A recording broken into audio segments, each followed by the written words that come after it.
In my last video, A Little House for Joseph Merrick, I admitted to talk about Joseph's wish to live in a lighthouse.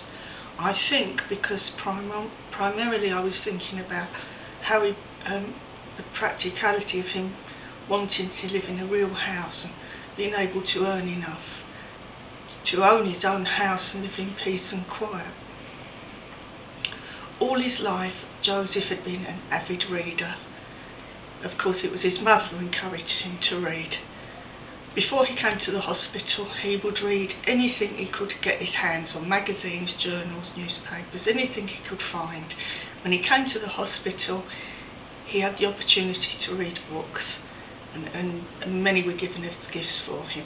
It's my hope one day to do a lovely portrait of him, completely surrounded by books. I'm sure that would be lovely. So when he was at the hospital, he still read all sorts of material, of course. And one day, he was reading an article about the Eddystone Lighthouse. There was a picture of it, and he was reading. And I think he just voiced aloud. He was just musing aloud, wishing that he could live in a lighthouse. I don't think that Joseph was so naive that he did not know what a lighthouse was. Of course he did. There were some times when Joseph did get depressed, and he got tired of people looking at him. He did, and I think he was just expressing this by saying this about living in a lighthouse. The thought just appealed to him, somewhere where he could hide away from the world and not have anyone look at him anymore. So I think that was the real meaning behind what he said.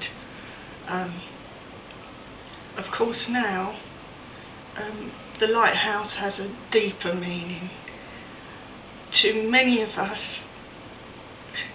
who admire Joseph so much, he is a guiding light, just like that lighthouse.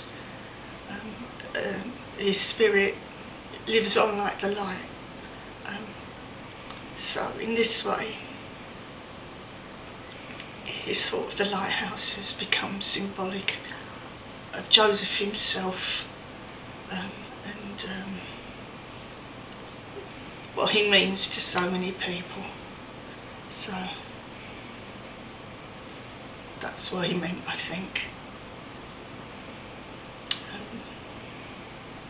As always, Joseph was a lovely man. Thank you.